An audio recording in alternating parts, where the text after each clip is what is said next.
출근길 뉴스를 종합해드립니다. 깊이 있는 뉴스 YTN 라디오 출발 새아침 3부 순서 시작합니다. 남북이 연방제 통일을 거쳐 중립국을 만들어 이를 전 세계에 선언하고 유엔에 가입한다. 누가 누구에게 제안했을까요? 1987년 12월 9일 고르바초프 당시 소련 서기장이 백악관에서 레이건 미국 대통령에게 직접 건넨 문서에 나와 있는 내용입니다. 북한이 고르바초프를 통해서 미국에 건넨 것인데요. 남북한이 각각 10만 미만의 병력을 유지하고 그 핵무기를 포함한 모든 애국군대를 철수한다. 남북한이 서명하는 불가침 선언 그리고 휴전협정을 평화협정으로 대체한다는 내용도 포함되어 있습니다. 외교부가 오늘 공개한 30년 이상 경과한 그 외교문서 그 23만여 쪽에 들어있는 문건 내용입니다. 그때부터 꼭 30년이 지난 올해 남북 북미 정상회담을 둘러싼 물밑 협상 내용 과연 어떤 기록으로 30년 후에 공개될지 궁금합니다. YTN 라디오 출발 아침 3부 먼저 광고 듣고 이어가겠습니다. 정치권이 높다 하되 출발 새아침 아래 메이로다. 나란 일을 논하는 선비들의 이야기 공간 출발 사랑방.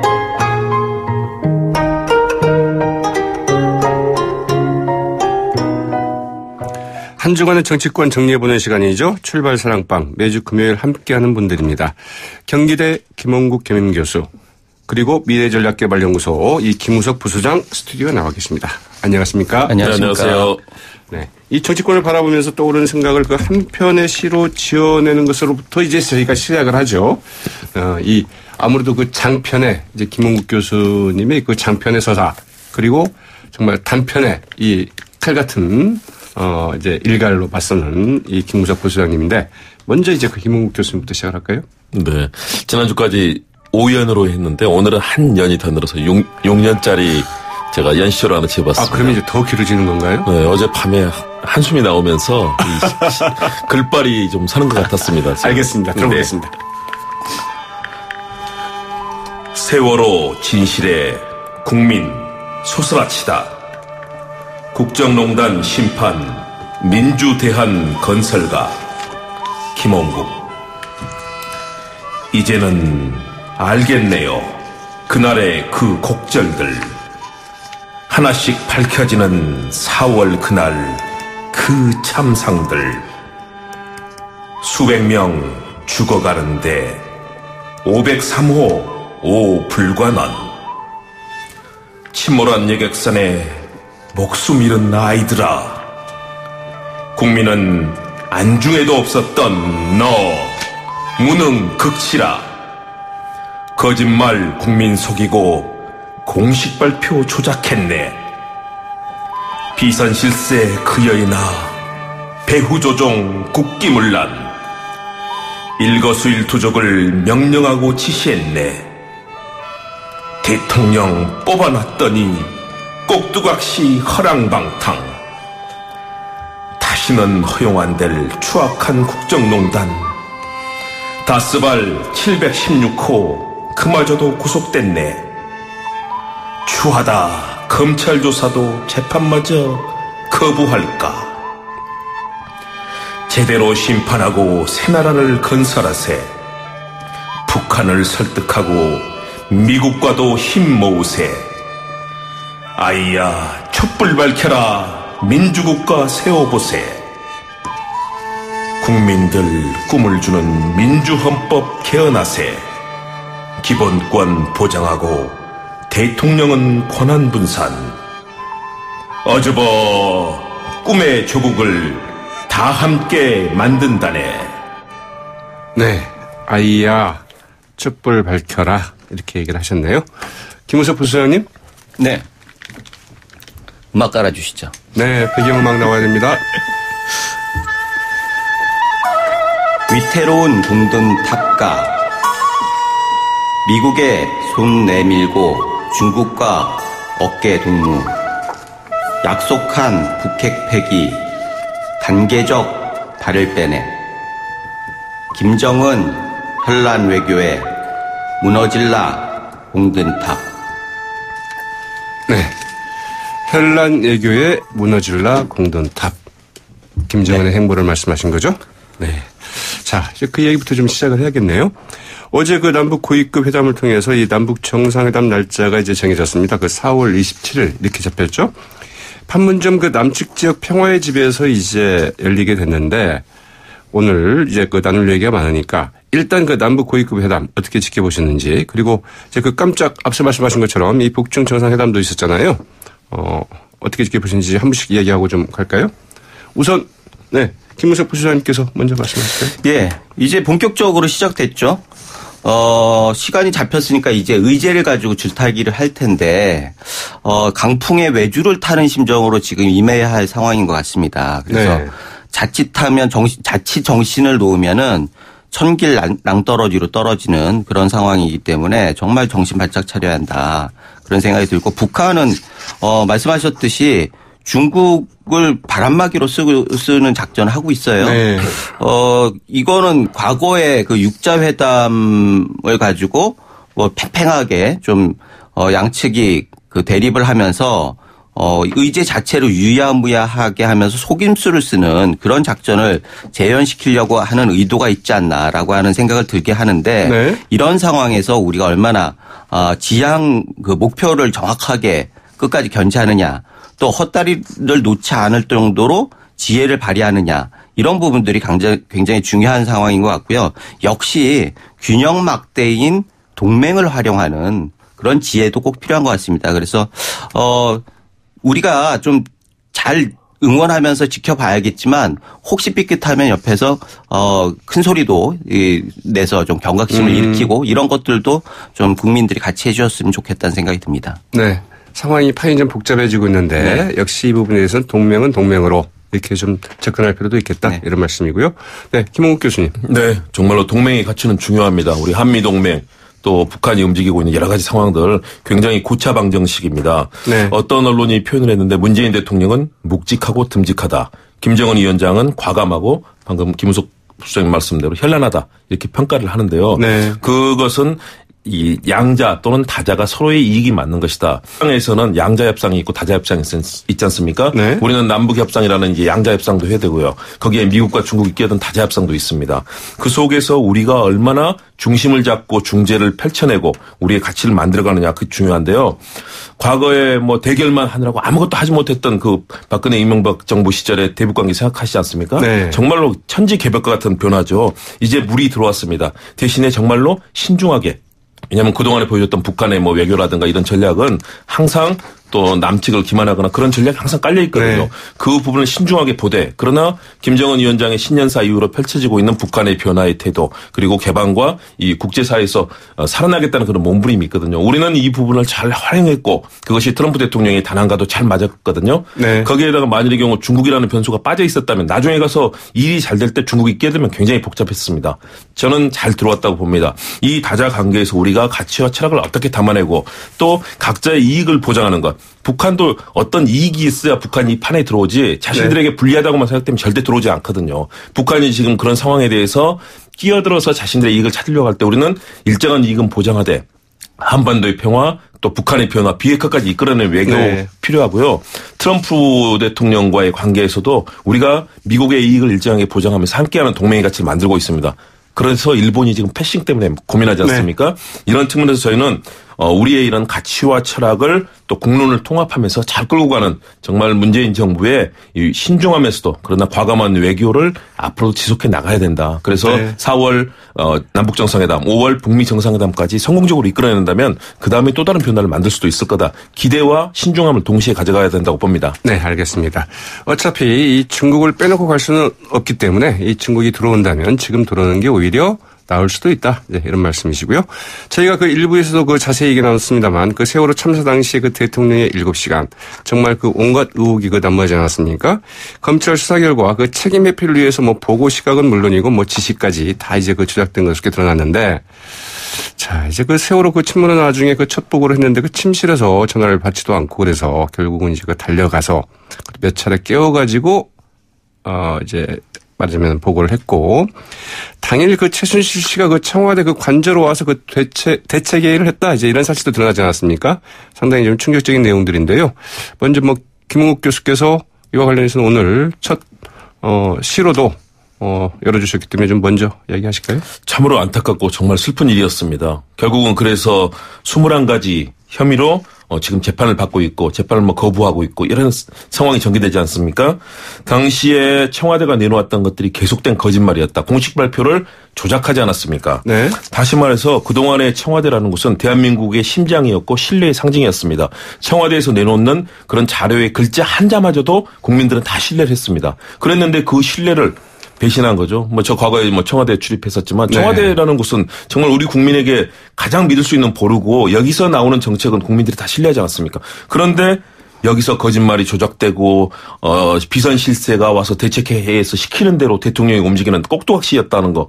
이번에 발표된 내용의 사안에서 정말로 이것은 참담하다. 대한민국의 정말로 국기가 무너진 사안이 아니었나. 대통령의 자격도 없었고 도덕성도 없었고 신뢰도 없었고 결국은 이런 거짓말에 답을 쌓아놓고 본인은 지금 이제 재판을 받고 있습니다. 네. 우리 국가 대한민국 우리가 사랑하는 조국 대한민국이 가져야 될 국제사에서 신뢰성 또 국민들을 함께 통합해내는 청와대와 정부의 도덕성이 이런 청와대의 거짓말 또 조작 그리고 그 21가지에 달하는 엄청난 그런 범법 혐의가 있지 않습니까? 네. 이 부분을 놓고 국민들이 안타까워하는 건데요. 하나씩 밝혀지는 세월호의 진실들을 보면서 아마 정말 고통스럽게 이 땅을 떠났던 그 청소년들 아마 하늘나라에서 보고 있을 텐데요. 저희들이 정말 무거운 반성을 통해서 새롭게 대한민국은 정말로 투명하고 깨끗하게 만들어야 되겠다. 네, 청와대 알겠습니다. 정말 믿을 만한 곳으로 만들어줬으면 합니다. 네, 청와대에서 어떻게 이제 그렇게 거짓말을 할 수 있었을까 싶기도 한데요. 자, 김은석 부수장께서는 어떻게 들으셨습니까? 안타까운 얘기죠. 사실 그래서 우리가 계속 그분에 대해서 욕을 하는 거는 너무 오래됐잖아요. 네. 지금 이제 그걸 어떻게 바꿀 것인가에 모아져야 하는 상황인 것 같아요. 근데 그때 이제 그 참모진들이나 이런 분들이 정말 그 정도도 못했을까지 이런 생각도 좀 들어요. 그래서 이게 문화의 문제냐, 개인의 문제냐, 시스템의 문제냐, 이럴 때 우리가 바꿀 수 있는 거는 결국 시스템이 아니겠습니까? 네. 그래서 이게 절대 권력의 대통령이 부재하는 경우, 이런 경우는 대한민국이 정지될 수밖에 없다라고 하는 게 지금 우리 시스템이 가지고 있는 맹점이에요. 네. 그래서 이 부분을 어떻게 막을 수 있을 것인가 여기에 좀 집중을 해야 할 것 같고 지금까지 절대 권력을 가지고 있는 대통령이 만기칠람을 하기 때문에 빈 구멍들이 너무나 많았단 말이죠. 네. 그래서 이게 어떻게 해결될 수 있을까의 해답은 결국은 권력 분산이다. 그래서 권력 분산을 통해서 각자 정부 공공 영역에 있는 모든 단위들이 자기 소임을 다 할 수 있도록 책임과 소명을 가지고 책임 다 할 수 있도록 그렇게 만드는 시스템이 뭐냐라고 하는 부분들에 집중을 해야겠고 역시 그게 개헌론이와 연결이 되는 겁니다. 그래서 모든 혁명이나 큰 정치적 이벤트는 결국은 헌법 개헌을 통해서 완성됐단 말이죠. 그런데 지금 개헌 구조를 보면은 그 자체가 지지부진할 뿐만 아니라 내용도 다 왜곡돼 있어요. 지금 어정쩡한 지금의 구조로 계속 끝까지 가겠다. 정부통령제도 아니고 내각제도 아니고 그 대통령제와 내각제의 어중쩡한 절충점에 있는 지금 총리제 이런 부분들에 대해서 반성을 해야 할 때가 되는 거 아니냐 이런 문제의식을 집중을 해야 한다고 생각합니다. 이 시스템의 문제이다. 그래서 이제 개헌 때 이제 이런 점을 좀 보완을 해야 된다. 이제 이런 말씀이신데 저희가 이제 이야기는 상당히 중요한 주제여서 좀 더 이야기를 해봤으면 좋겠는데 시간이 워낙 없어서 다음으로 좀 넘어가도록 하겠습니다. 이런 와중에 그 한국당의 논평이 좀 도마에 올랐어요. 그 미친 개 논평이 좀 잦아드나 싶었는데 이제 이걸 놓고 앞서 그 세월호 이 부분을 놓고 그 박 전 대통령이 불쌍하다. 이 촛불 든 사람들도 그 예의는 아니다. 석고대죄해야 된다. 이제 이렇게 그 논평을 냈다가 이게 문제가 되니까 이제 논평을 좀 거둬들였습니다만 그러나 그 파장은 좀 계속 이어지고 있는 것 같습니다. 김홍국 교수님 어떻게 보셨습니까? 정 안타까웠습니다. 제1야당이 바로 서야 되거든요. 보수가 그동안에 참 박근혜 이명박 전 대통령 때문에 이렇게 무너졌는데 정말로 깨끗하고 도덕적인 보수 그리고 국민을 위해서 정치적 역할을 해주는 그런 제1야당이 필요한데 거기서 나왔던 그런 논평들이 아무래도 우리에게는 불안감을 줬습니다. 대한민국 14만 경찰, 국민을 위해서 묵묵히 봉사하고 현장에서 정말 고통을 감내는 경찰 우리들을 위해서 뭐 일부 정치 경찰이다라고 얘기를 했다고 하지만 결국은 당시에 수많은 경찰들이 분노하고 뭐 직접 플래카드를 만들 정도로 격앙이 돼 있었습니다. 그 미친 개라는 그런 표현들 정말로 잘못된 표현이었고요. 거기다가 또 국정농단 지금 얘기했던 여러 가지 잘못됐던 세월호 당시 이후의 정보 조작 이런 부분에 있어서 네. 정말로 진실로 참여를 하고 이 부분에 대한 반성을 그 당시 집권 여당이 대통령이었거든요. 그렇다면 그래야 될 텐데 여기서 도리어 촛불을 들었던 시민들에게 반성하라라는 그런 목소리를 냈고요. 네. 사실은 이건 적반하장 그리고 지금 상황을 전혀 인식도 못하는 그래야말로 과연 이분들이 정치를 할 수 있는 거냐. 네. 저는 정말로 좋은 인재들 많이 특히 뭐 중도나 보수 진영에서 침묵하고 있는 많은 분들도 있거든요. 네. 정말 그런 잘못된 행태와는 거리를 두고 있는 분들이 있는데 그런 좋은 분들 영입해서 제대로 우리 야당들이 특히 보수의 가치를 추구하는 야당들이 정말 이 면모를 일신하고 이렇게 거친 언어로 국민을 분노시키는 그런 정치인이 아니라 정말로 제대로 국민들의 아픔을 이해하고 돌보는 그런 보수 정치인들이 제대로 서는 자유한국당이 좀 됐으면 좋겠다. 뭔가 보수 진영에 좀 이 지지하는 시민들이 적극적으로 역할을 할 때 필요가 있다고 봅니다. 알겠습니다. 김은석 부소장님. 어제 이거를 마무리하면서 김성태 대표가 내부 협의가 되지 않은 사항이다 이렇게 얘기를 했어요. 그런데 협의가 있긴 있는 겁니까? 그 내부에서 말이죠. 예. 그래서 이 부분은 사실 대변인은 당의 지도부의 뜻을 얘기를 해야 하는 게 당연히 맞는 그렇죠. 건데. 원래 협의된 내용을 정리를 해서 따로 놀고 있단 거죠. 말이죠. 네. 그래서 이런 부분들에 대해서는 당의 리더십이 제대로 서 있냐라고 하는 부분들로 다시 돌아갈 수밖에 없는 거고요. 지도부가 지금 집토끼와 산토끼 사이에서 우왕좌왕하고 있어요. 네. 핵심 지지층이라고 할 수 있는 사람은 태극기 들고 거리에 나가 있고 지금 준도 보수, 합리적 보수라고 하는 산토끼들은 또 지향을 못 잡고 방황하고 있단 말이죠. 이 안에서 왔다 갔다 함으로써 메시지의 통일성을 갖지 못하는 이 현실을 좀 직시했으면 좋겠다는 생각이 들고요. 네. 역시 지도부는 확실하게 지향을 밝히고 구성원들이 공유할 수 있도록 해야지 진정한 리더십이 쓰는 거지 지금같이 이것도 아니고 속을 들여다볼 수가 없잖아요. 대변인들이 그렇죠. 무슨 전지전능도 아니고 결국 그런 내부의 혼선 이런 것들이 발현된 것이다 이렇게 생각이 됩니다. 네, 알겠습니다. 그리고 정치권 이야기 이어가겠습니다. 이 민주평화당과 정의당 이 공동교섭단체 구성에 이제 잠정 합의를 했고요.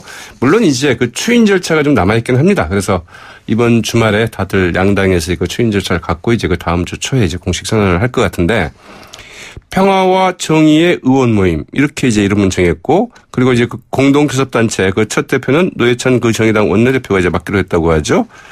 자, 이게 지금 현재 그 정치권에 어떤 변화를 가져올 수 있을지 좀 주목되는데요.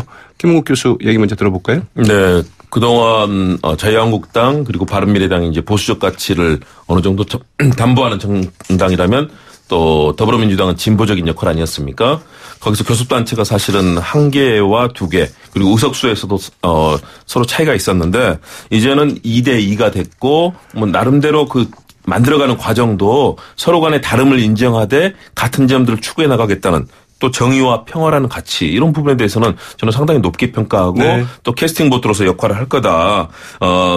반대되는 얘기가 그거 아니겠습니까? 정의의 반대는 뭐 부정이라든가 뭐 전쟁, 도발 또 평화의 반대 뭐 전쟁이라든가 차별 이런 거 아니겠습니까? 네. 정말로 그 이름처럼 제대로 된 우리 국민들의 평화와 정의를 만들어주기 위해서 노력을 해야 될 텐데요. 아마 시련은 많을 겁니다. 네. 여러 가지 뭐 의원 숫자라든가 또는 앞으로 뭐 개헌 국면 여러 가지 어려움이 있을 텐데 초기에 같이 합의한 대로 다름을 인정하고 같음을 강조하면서 우리 국민들의 아픔을 공감하고 해법을 이끌어내는 그런 좋은 정치를 위해서 노력한다면 숫자는 현재 뭐 20석이지만 평화와 정의의 의원 모임이 큰 역할을 할 수도 있다. 알겠습니다. 그런 역할을 아마 국민들이 기대를 하실 겁니다. 네, 평화와 정의의 그 의원 모임 그 이름대로만 해달라 이런 얘기시죠. 김은석 부수장께서 이름대로만 됐다고 하면 대한민국은 진짜 좋아졌을 것 같아요. 지금 정치권에 대한 불신이 네. 또 반복되지 않나라고 하는 생각이 들어가지고 아쉬움이 불안감이 있는데 네. 지금 2대1 대결 구도가 되고 있어요. 그러니까 2대2로 이제 가는 거 아닌가요? 예, 2대2. 네. 2대2 대결 구도인데 이렇게 되면 문제 해결은 더 어려워질 수밖에 없습니다. 육자회담 얘기했듯이 다자대결 구도로 가면은 이해관계가 복잡하기 때문에 사실 구체적인 상황에 있어서 합의를 이루는 건 더 어려워지는 거거든요. 그래서 이제는 정말 국회 운영에 대해서 국민들은 기대를 버려야 하는 때가 아닌가 그런 생각이 들고 지금 남북 정상회담, 북미 정상회담, 지방선거까지 적어도 지방선거 때까지는 엄청나게 많은 이벤트가 있어요. 그 와중에 국회에서 역할을 하는 건 어려운데 그 와중에 이런 구도라고 하면 더 어려워지지 않나. 결국 지방선거 이후에 정치편은 개편이 있다라고 하면 그때 이유를 봐야지 않나 이런 생각이 듭니다. 네, 오히려 더 정치판이 어지러워질 수도 있겠다 이런 말씀이군요. 자, 두 분 말씀 오늘 고맙습니다. 네, 감사합니다. 고맙습니다. 지금까지 경기대 김홍국 겸임교수, 미래전략개발연구소의 김우석 부수장이었습니다. 네, YTN 라디오 출발새 아침 이제 그 3부 순서 끝낼 텐데요. 이 끝내기 전에 잠시 지난 방송 들으시겠습니다. 순영주 아나운서. 네, 기상청에서 발표한 국외 지진 정보를 전해드립니다. 조금 전 8시 17분에 일본 이바라기현 미토 동북동쪽 12km 지역에서 규모 5.1의 지진이 발생했습니다. 국내 영향은 없는 것으로 파악됩니다. 이상 기상청에서 전해온 국외 지진 정보였습니다. 날카로운 분석, 매일을 보는 시선. YTN 라디오 출발 새아침. YTN 라디오 출발새 아침 4부 순서 시작할 텐데요. 먼저 광고 듣고 오시겠습니다. 지금 시각 8시 38분 2초 지나고 있는데요. 교통정보 알아보겠습니다. 나성수 캐스터. 네, 서울 외곽순환고속도로입니다. 구리에서 판교 쪽으로 광암터널 부근 16km 지점 4차로에 승용차 부딪히는 사고가 있었는데요. 처리 작업은 진행이 되고 있습니다. 근데 여파가 많이 길어졌습니다. 남양주에서 광암터널까지 12km 구간에서 정체입니다. 또 서해안고속도로 서울 쪽으로도 서해대교 부근 278km 지점인데요. 화물차가 고장으로 서 있습니다. 3차로와 갓길을 막고 사고 처리 작업 진행이 되고 있기 때문에 이 구간도 차로 변경 주의해서 지나셔야겠고요. 영동고속도로 강릉 쪽으로 신갈 분기점 부근 1차로 승용차가 고장으로 서 있어서 1차로 이동도 어렵습니다. 출발새 아침 교통정보였습니다.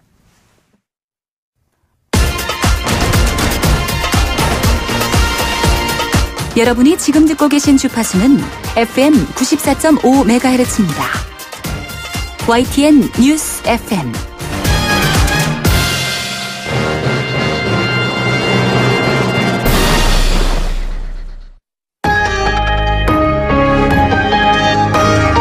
위기의 한국 경제. 하지만 해법은 있습니다. 우리 경제에 또 다른 도약을 준비하는 코너. 출발 새 아침 경제 빅 이슈.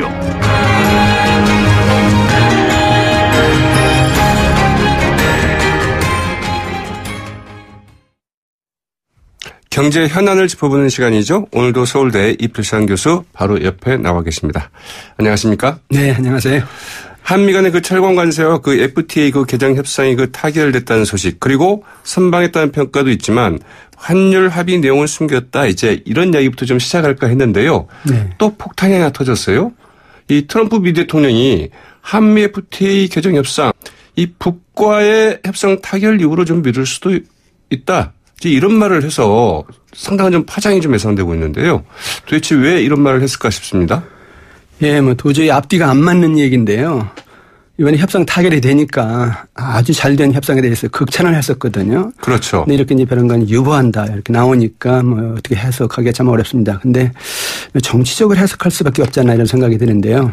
두 가지로 좀 해석을 할 수 있는 것 같습니다. 네. 우선 11월에 미국의 중간 선거가 있는데 그때까지 이 한미 이 통상협상을 정치용으로 계속 잡고 있겠다는 의도 아닌가라는 생각이 들고요. 네. 또 하나는 이제 북미 협상이 아주 중요한데 북미 이 협상 때 우리나라를 연계해서 모든 카드를 같이 사용하려고 하는 것이 아니냐 그런 생각도 들거든요. 그래서 앞으로 좀 지켜봐야 될 것 같습니다. 네. 근데 어쨌든 간에 이번에 이 협상은 이렇게 대통령이 발언을 했기 때문에 좀 지연이 되는 것은 불가피하지 않나. 그러게요. 바로 이제 됩니다. 협상 타결을 발표하고 이게 효력을 발휘하지 않겠는가 그랬는데 네. 이게 좀 지연될 수밖에 없는 이런 상황이다. 네. 자, 이렇게 나오면은 사실 우리 국민들이 그 트럼프 미 대통령을 어떻게 생각하고 있는지 이제 그 정확한 여론조사 결과는 없습니다만 상당히 좀 감정이 안 좋아질 수도 있을 것 같은데요. 이런 점은 고려하지 않나요? 뭐 트럼프 대통령은 미국 국익을 위해서는 뭐 미국 국민 감정도 무시하는 그런 대통령이니까 네. 우리나라 국민들 감정을 얼마나 감안할지는 모르겠습니다.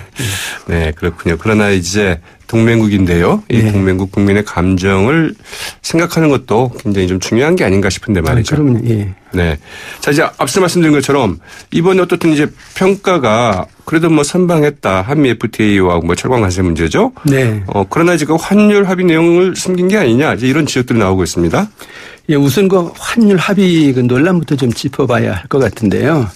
그 미국 그 무역 대표부가 한국 정부와 환율 조작을 금지하는 양해 각서가 마무리 단계다 이런 발표를 했거든요. 네. 이렇게 됐는데 우리 정부는 이런 얘기를 안 했거든요. 그래서 숨긴 것이 아니냐 이런 어떤 비판이 지금 나오고 있습니다. 네. 문제가 되니까 이제 우리 정부는 한미 FTA 협상과 환율 협상은 별개의 것이다 이런 어떤 입장을 내놨습니다. 그러게요. 근데 중요한 것은 정부가 뭐 이런 입장 내놓는 것 물론 중요하지만은 더 중요한 것은 실질적인 진실이 뭐냐 이것이거든요. 네. 그래서 정말 만약에 미국이 발표한 대로 환율 합의가 마무리된 것이 사실이라면은 이건 경제 주권의 문제거든요. 네. 그래서 앞으로 정부가 환율 시장에 개입하기 어렵다 뭐 이런 것인데 이건 결국 우리 경제가 손발이 묶이는 그런 어떤 결과가 될 수도 있습니다. 네. 상황에 따라서는 경제가 결정적인 타격을 받을 수 있다 이렇게 볼 수가 있는데 그래서 이번 사태는 변명할 것이 아니라 진실을 밝히고 앞으로 대응을 잘해서 최소한 환율 예속은 막는 그런 어떤 노력을 정부가 빨리 서둘러야 될 것 같습니다. 네. 그렇다고 한다면 그 미국 측에서 이 환율과 관련해서 어떠한 요구들을 했을까요? 일단은 우리나라가 지금 환율 감시 대상 국가거든요. 그러니까 네. 한국의 수출을 늘리기 위해서 원화를 이제 절하시키는 그런 어떤 그 인위적인 조작을 할 수 있다. 있지 않느냐. 그런 어떤 의심을 갖고 있는 상태에서 그렇죠. 이번에 이제 그걸 못하게 이제 합의를 했다. 뭐 이렇게 이제 밝힌 것이거든요. 아무튼 시장 개입이나 이런 것들에 대해서 최소화하라거나 예. 해서는 안 된다거나 예. 어느 정도를 유지를 하라거나 이제 이런 이야기일 수도 있겠네요. 뭐 하지 말라 이것이 이제 합의가 됐다. 이것이 뉘앙스입니다. 네. 자, 이거 참 어떻게 봐야 될까 싶은데 뭐 이런 식이라고 한다면 앞으로도 뭐 미국의 그 추가적인 무역 압박, 즉 뭐 반도체 문제도 좀 나왔잖아요. 그 네. 미중 간에 지금 논의가 되면서 이 중국에서 뭐 제안을 했다는 이야기도 있고 미국이 요구를 했다는 이야기도 있습니다만은 한국의 반도체 대신에 미국산 반도체를 써달라 뭐 이런 이야기를 하고 있다. 뭐 나오고 있지 않습니까? 예. 일단은 그 철강 협상 그리고 한미 FTA 개정 협상 이것을 뭐 선방했다 그런 어떤 평가를 많이 받습니다. 근데도 이제 우리 경제로서는 손해다 이렇게 볼 수밖에 없는데 네. 뭐 우선 그 이번 협상을 통해서 철강에 대해서 관세 면제를 받긴 했습니다만 수입 물량을 미국이 기존의 70%를 제한하겠다는 얘기거든요. 그러니까 네. 30% 수출은 손해를 봤다 하는 것이고요. 또 하나 이제 중요한 것은 그 자동차를 수입할 때 안전 기준을 완화해서 미국 자동차를 우리나라가 많이 수입하는 그런 어떤 합의를 했는데 이렇게 되니까 미국에서 생산하는 유럽 자동차나 일본 자동차 수입이 우리나라에 굉장히 늘어날 수 있다는 것이거든요. 네. 그래서 여러 가지 손해를 보는 그런 어떤 요인들이 있는데 여기서 말씀하신 아주 중요한 것이 뭐 철강 이걸 떠나서 이제 다른 품목들에 대해서 개별적인 무역 보복이 얼마든지 지금 가능하다는 겁니다. 네. 지난 1월 달에 이미 국산 세탁기와 태양광 패널에 대해서 긴급 이제 수입 제한 조치를 미국이 취했고요. 지금 말씀하신 대로 이제 우리나라 최대 수출 품목인 반도체에 대해서 특허 침해했다 이렇게 조사를 하고 있거든요. 네. 이런 식으로 따지면 앞으로 이제 대부분 뭐 중요 품목에 대해서 조사를 하고 무역 보복을 할 가능성도 배제할 수 없다는 얘기인데 특히 중요한 사실은 어떤 개별 품목에 대해서 미국이 무역 보복을 할 때 미국 기업이 신고를 하면 조사를 합니다. 네. 그러니까 미국 기업들이 우리 한국 상품 때문에 문제가 있습니다 해서 미국 정부에 신고만 하면 조사해서 무역 보복을 하니까 우리나라 수출 상품들이 이제 결코 안전하지 않다 이렇게 볼 수밖에 없는 네. 거죠. 앞으로도 그 첩첩산중이다 이런 이야기 그렇습니다. 이렇게 얘기를 할 수밖에 없겠네요. 예, 예. 또 말씀하신 것처럼 그 미국과 중국이 이제 그 무역 전쟁에 그 폼을 열지 않았습니까? 예. 앞으로 뭐 어떻게 될까 싶고 그러면 이제 우리한테도 상당히 영향을 좀 미치지 않을까 싶은데 말이죠. 그 트럼프 대통령은 뭐 지난 22일 중국의 경제 침략을 막아야 한다 이렇게 선언을 하고 500억 달러 규모의 이제 중국산 수입품에 대해서 25% 관세를 부과한다 이렇게 행정명령을 내렸습니다. 그러니까 그 다음 날 23일 중국이 30억 달러 규모의 미국산 수입품에 대해서 관세를 우리도 부과하겠다 이렇게 맞불 이제 작전으로 나왔거든요. 그렇죠. 사실상 두 나라가 무역 전쟁의 선전포고를 한 것이나 마찬가지인데요. 저는 드디어 올 것이 왔다 이런 생각이 듭니다. 무슨 얘기냐면요. 미국과 중국 사이에 벌어진 지금 무역 전쟁은 단순한 무역 전쟁이 아니라 어느 나라가 세계 경제를 지배하느냐를 따지는 패권 전쟁이라는 겁니다. 네. 미국은 2차 대전 이후에 달러 중심의 세계 경제 체제를 구축하면서 패권을 누려왔는데 근데 중국이 세계 제2위의 경제 국가로 부상하면서 미국이 지금 도전하고 있는 것이거든요. 네. 그래서 이 싸움이 시작되는데 이 싸움은 중국이나 미국이나 두 나라 다 물러서기 어려운 싸움이라는 것이죠. 그래서 네. 무역 전쟁은 여러 형태로 확산될 가능성이 아주 크다 뭐 그런 생각이 들고요. 이 와중에 우리나라는 당연히 손해 볼 수밖에 이제 없는 것이죠. 네. 그 우리나라의 경우에 이번에 만약에 그 500억 달러 규모의 이제 중국산 수입품에 대해서 미국이 관세를 부과한다라고 한다면은 당장 네. 그 중국 상품의 미국 수출 한 10% 정도 줄어들 거다 이렇게 이제 분석을 하고 있는데 만약에 중국 상품 10% 수출이 이제 미국 수출이 준다고 한다면 우리나라 상품의 중국 수출이 20% 정도 준다는 겁니다. 그래요. 근데 지금 우리나라 수출의 4분의 1이 중국 수출이거든요. 그렇죠. 근데 이제 20% 줄면 우리나라 전체 수출의 5% 정도 줄어드는 건데 상당히 큰 타격이죠. 네. 근데 이제 더 문제는 뭐냐면은 그 미국과 중국이 무역 전쟁을 하면서 서로 이제 손해를 볼 수가 있는데 이렇게 되면 애꿎게 우리나라에 덤터기를 씌울 수 있다는 겁니다. 그러게 말이죠. 예. 그래서 중국이나 미국이 우리나라 상품 자꾸 올려서 자국 경제 보호하겠다 해서 우리나라 이제 상품 수입을 계속 막을 수가 있고요. 여기서 이제 더 큰 피해가 있을 수 있는 게 뭐냐면은 미국과 중국이 진영 싸움을 하면서 네. 미국 한국 보고 우리 편 들어라. 그리고 중국과 싸워라. 어느 쪽에 설 거냐? 예. 이렇게 이제 강제를 하는 거죠. 그렇죠. 그다음에 중국도 우리 편 들어라. 너희가 우리하고 얼마나 무역을 많이 하는 줄 아느냐. 네. 이렇게 나오면은 중간에 끼어서 이제 피해를 집중적으로 받는 그런 어떤 구도가 될 가능성도 네. 배제할 수는 없습니다. 이렇게 가다 보니까 이 세계 경제가 이 자유무역 체제 그동안 유지해왔던 이 자유무역 체제에서 이 관리무역 체제로 결국은 바뀌는 건 아니냐. 이런 전망도 나오고 있어요. 시장 경제가 발전하는 기본적인 조건이 자유무역입니다. 네. 세계 각국의 무역을 자유롭게 해야 경제 성장을 하고 모든 나라가 다 같이 잘 산다 이런 것인데요. 근데 이번에 이 트럼프의 보호무역주의 때문에 이 자유무역 체제가 무너지는 것이 아니냐 이런 우려가 제기되고 있는데 지금 이제 미국이 이렇게 나오니까 각국이 서로 이제 손해를 보지 않으려고 네. 무역을 관리하는 관리무역 체제로 바뀔 가능성이 있다 이런 얘기입니다. 그래서 앞으로는 결국 모든 나라가 서로 다른 나라 상품 관세에 많이 부과해서 그 자기네 나라 산업을 보호하는 그런 경쟁을 할 가능성이 크다 이렇게 되는데 네. 이렇게 되면 세계 경제가 다 손해입니다. 왜냐하면 그렇죠. 1930년에 세계 대공황이 일어날 때 일단 1929년에 미국 증권시장이 무너져서 이제 금융 위기가 왔는데 더 문제는 1930년에 미국이 자기네 나라 경제 보호하겠다고 이제 관세를 아주 높은 고율로 부과한 것이거든요. 네. 다른 나라도 우리도 부과하겠다 해서 결국 세계 대공황이 오고 세계 경제가 무너졌거든요. 네. 만약에 이제 관리무역 체제로 앞으로 간다면은 이런 대공황의 가능성을 또 우리가 뭐 생각할 수밖에 없다. 네. 그런 얘기인데 아주 좋지 않은 방향으로 세계 경제가. 이 세계 경제 그 패권을 두고 지금 미중 간에 큰 어떤 힘겨루기가 이루어지면서 이제 이렇게 요동을 치고 있다고 봐야 되겠군요. 맞습니다. 예. 네. 그렇다고 한다면 이제 우리는 어떻게 할 거냐. 이게 문제지 않겠습니까? 예. 그 전쟁은 어떤 전쟁이 일어나면 안 됩니다.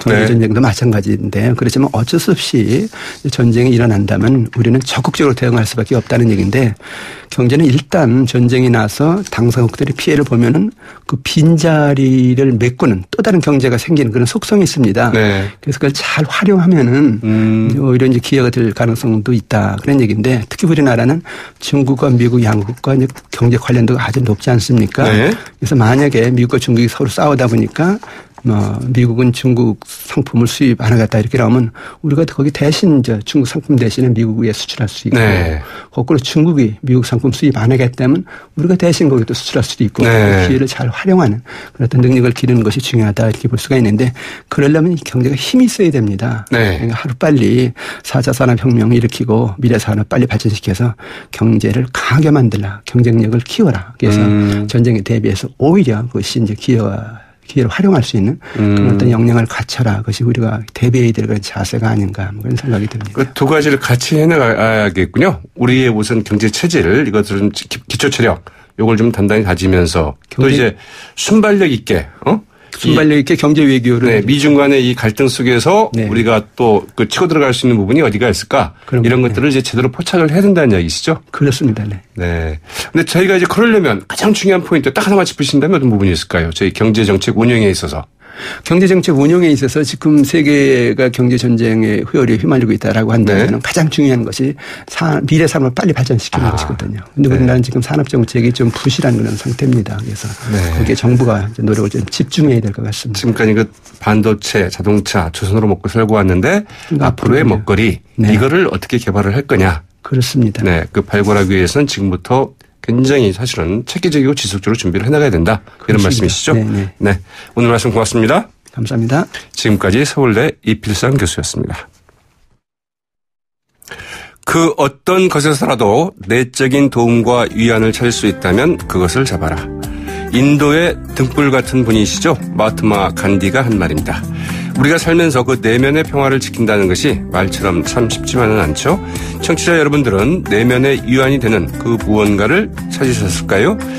나에게 그 작은 위로가 되는 것들 놓치지 않으시길 바라며 한 주 잘 마감하시기 바랍니다.